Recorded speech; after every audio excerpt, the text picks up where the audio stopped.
বকুলপুর গ্রামে রমেশ নামে এক সিঙাড়াওয়ালা বাস করত। গ্রামের বাজারে তার একটা ছোট্ট দোকান ছিল। সেই দোকানে সিঙাড়া বিক্রি করে সে যা 2 পয়সা রোজগার করত তাই দিয়েই তার সংসারটা চলতো। কি গো রমেশ দাদা, আমি সেই কখন থেকে তোমার দোকানে দাঁড়িয়ে আছি আর তুমি আমাকে সিঙাড়া দিচ্ছ না। আহা ভাই, আমি কি বলেছি না কি দেব না? দেখতেই তো পারছো দোকানে কি পরিমাণ ভিড় জমে আছে। আস্তে আস্তে সবাইকেই দিচ্ছি। হ্যাঁ, তাড়াতাড়ি আমাকে 10টা সিঙাড়া দাও তো, বাড়িতে বাচ্চারা খাবে বলে সব বসে আছে। এই নাও তোমার 10টা সিঙাড়া। তোমার 10টা সিঙাড়ার দাম হয়েছে 50 টাকা। ঠিক আছে দাদা, এই নাও তোমার 50 টাকা। এখন 10টা নিলাম, বিকালের দিকে এসে আবার নেব না হয়। এমনি করে বলতে গেলে প্রতিদিনই রমেশের দোকানে ভিড় জমতে থাকে। রমেশের দোকানে এমন ভালো বেচাকেনা গ্রামের অন্য সবার ভালো লাগলেও 2জন মানুষের ভালো লাগে না। তারা হলেন রমেশের প্রতিবেশী মোহন আর মালতী।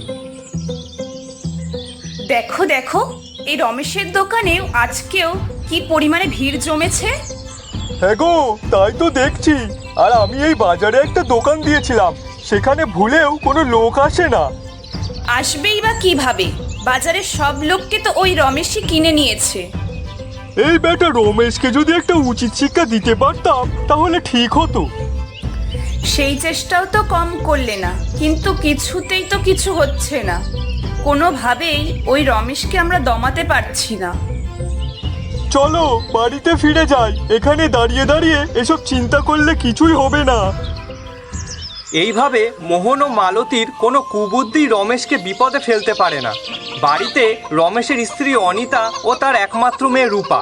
অনিতার বেশ কিছু মুরগি আছে। কই রে মা রূপা, কোথায় গেলি রে?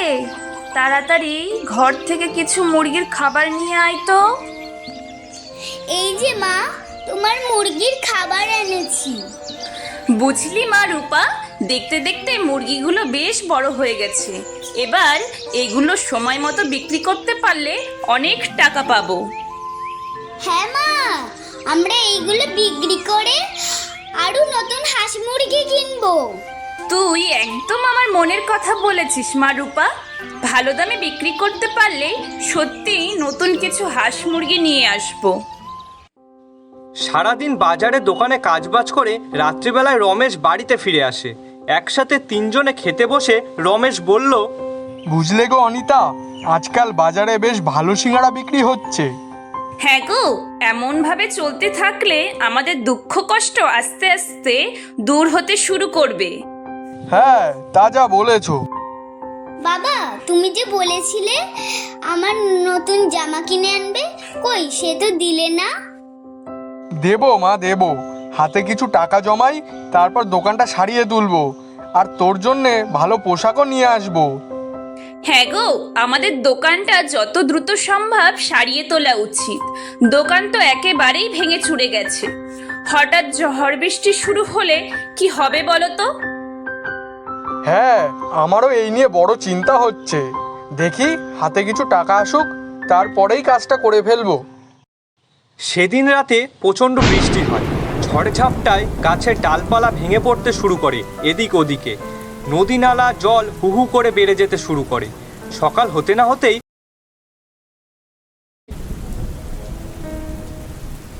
হঠাৎ করে এ কি বৃষ্টি শুরু হলো বলো তো?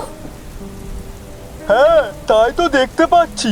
কালকে তো একেবারেই পরিবেশ ভালো ছিল, হঠাৎ করে আজকে কি এমন হলো? এখন কি ঘরের চালে বসে বসে বৃষ্টিতে ভিজতে হবে? এছাড়া আর কি করব বলো? আচ্ছা শোনো না, আমার মাথায় কিন্তু একটা দারুণ বুদ্ধি এসেছে। আমরা তো অনেক চেষ্টা করেও রমেশকে বিপদে ফেলতে পারি না। এবার একটা সুযোগ এসেছে। আহ, এত ঘুরিয়ে পেঁচিয়ে না বলে সোজাসুজি বলে দিতেই তো পারো যে কি করতে চাচ্ছ। শোনো, বাজারের ভিতরে ওর দোকানটা তো একেবারেই ভাঙাচোরা নড়বড়ে। চলো না, এই বৃষ্টির ভেতর আমরা 2টো লাঠি নিয়ে গিয়ে ওর দোকানটা একেবারে ভেঙে গুড়িয়ে দিই। ভালো কথা বলেছো তো। এই বৃষ্টিতে তো কেউ বাইরে নেই। এই সুযোগে আমরাও দোকানটা গুড়িয়ে দিলে আরো কোনোদিনও বাজারে বসে সিঙাড়া বিক্রি করতে পারবে না। তাহলে আর দেরি করছো কেন? তাড়াতাড়ি চলো। এই বলে মোহন আর মালতী বাজারের দিকে চলে যায়। এদিকে রমেশের বাড়িটা একটু উঁচু হওয়ার কারণে জল তাদের ঘরে ঢুকতে পারে না। ওগো, এই বন্যার জল থেকে আমরা তো বাঁচলাম, কিন্তু আমাদের মুরগিগুলো তো দুরবস্থা হয়ে গেল। হ্যাঁ গো, তাই তো দেখতে পাচ্ছি। ওদেরকে তো আর ঘরে বসে পালন করা সম্ভব না। মুরগিগুলো তো বেশ বড়ই হয়েছিল, কিন্তু এখন জানি না কি হবে। মুরগিগুলো না হয় বেঁচে থাকবে, কিন্তু এই বৃষ্টি বাদলে আমার দোকানের যে কি অবস্থা হয়েছে কি জানি। তার উপরে যা ঝড় শুরু হয়েছে, তাতে আগামী 15 দিনেও বাজারে কোনো সিঙ্গারার দোকান দিতে পারবো নাকি তারও ঠিক নেই। হাই হাই, এ কি বলছো? যে 2 পয়সা রোজগার হতো তাও যে এখন বন্ধ হয়ে যাবে। ঠিক এই সময়ে রমেশের বাড়ির উঠোনে আসে রতন। তারপর রমেশকে ডেকে বলে, কি গো রমেশ দাদা, তুমি এখনো এখানে বসে আছো? ওদিকে তোমার দোকান তো ভেঙে একেবারে গুঁড়ো গুঁড়ো করে দিয়েছে। এ আমি জানতাম, দোকানটা এমনিতেই নড়বড় ছিল, আর এই ঝড়ে এসে এ একেবারে শেষ করে দিল। না গো দাদা, আমার কিন্তু তেমনটা মনেই হচ্ছে না। আমি দেখে যা বুঝলাম, ওই দোকানটা অন্য কেউ এসে ভেঙে দিয়েছে। কি বলছো গো তুমি রতন?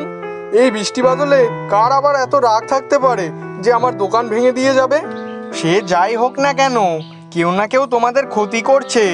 অন্য কোনো কাজ দেখো গো রমেশ দাদা, বাজারে ওই দোকানে বসে আর সিঙ্গারা বিক্রি করা হবে না তোমার।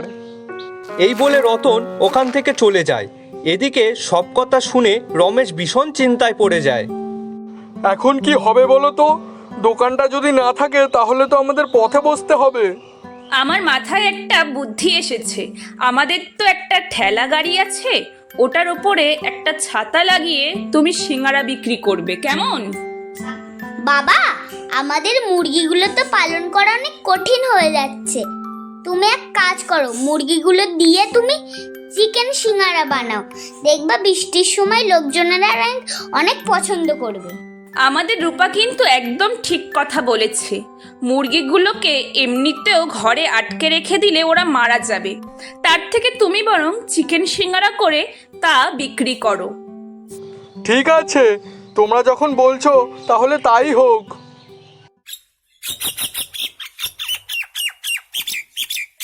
এদিকে বাজারে রমেশের দোকান গুড়িয়ে দিয়ে মোহন আর মালতী ফিরে আসে। বাড়িতে ফিরে তাদের আনন্দ তখন দেখে কে। ওগো দেখো, আমাদের তো আর আনন্দের শেষ নেই। বন্যার জল ঘর থেকে নেমে গেছে, আর তার উপর আমরা কাজের কাজটাও করে এসেছি। হ্যাঁ গো, এরপর যখন দেখবে যে ওই রমেশ আর সিঙ্গারা বিক্রি করতে পারছে না, তখন আমাদের আনন্দ দ্বিগুণ হয়ে যাবে। এতদিনে তাহলে আমরা রমেশকে একটা উপযুক্ত বিপদে ফেলতে পারলাম। তার বলতে এবার দেখো শুধু ওর কি হাল হয়। এদিকে বিকেল হওয়ার আগেই রমেশ ঠেলা গাড়িতে করে চিকেন সিঙ্গারা নিয়ে বিক্রি করতে বেরিয়ে পড়ে। বের হওয়ার সাথে সাথেই লোকেরা তাকে একেবারে ঘিরে ধরে। নিয়ে নাও, বৃষ্টি বাদলের দিনে গরম গরম চিকেন সিঙ্গারা নিয়ে নাও। যত খাবে তত মজা পাবে। কি বলছো গো দাদা, এবার চিকেন সিঙ্গারা নিয়ে বেরিয়েছো? আমাকে তাহলে 5টা দাও তো। তোমার যত দরকার তত সিঙ্গারা পাবে। এই নাও, ঝটপট তোমার 5টা সিঙ্গারা নাও। দাম হয়েছে মোট 25 টাকা। বাহ দাদা, চিকেন সিঙ্গারার দামও তুমি মাত্র 5 টাকা রেখেছো। সত্যি তোমার মতো মানুষ হয় না।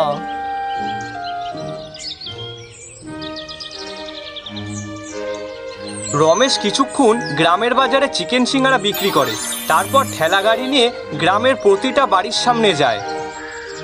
আর তেমন কেউ বাজারে নেই, তাই প্রতিটা বাড়িতে গিয়ে বিক্রি করাই ভালো।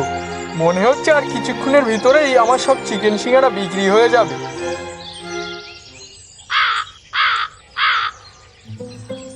কি গো মোহন, আমাকে দেখে বড় রাগ হচ্ছে তাই না? না মানে রমেশ দাদা, রাগ হবে কেন? তুমি যতই লুকানোর চেষ্টা করো না কেন মোহন, আমি কিন্তু ঠিক বুঝতে পেরেছি যে রাত্রিবেলা তোমরাই আমার দোকান ভেঙেছো। রাতের বেলায় আর কোথায় দাদা? আমরা তো কিছুক্ষণ আগে আপনার দোকানটা। এই দেখলে তো মোহন, তোমার বউ কিন্তু ঠিক কথাটা বলে দিল। যাক, দোকানটা ভেঙে তোমরা ভালোই করেছো। তোমাদেরকে আরও ভালোভাবে চিনতে পারলাম। তাছাড়া এখন চিকেন সিঙ্গারাও আরও বেশি বিক্রি হয়। আর আয়ও ভালোই হয়। এই বলে রমেশ আবার তার ঠেলা গাড়িটা ঠেলে চলে যায়। এদিকে মালতীর কথা শুনে মোহন রীতিমতো রাগে লাল হয়ে ওঠে। তোমাকে দিয়ে যদি একটা কাজ ঠিক মতো হতো, ঠিক মুখ ফুসকে আসল কথাটা রমেশ দাদার সামনে বলে দিলে। বিশ্বাস করো আমি বলতে চাইনি, কিন্তু জানি না কি হয়ে গেল আমার। তার মানে এবারও আমরা তার কোনো ক্ষতি করতে পারলাম না, সে ঠিক অন্য কোনো পথ বের করে নিল।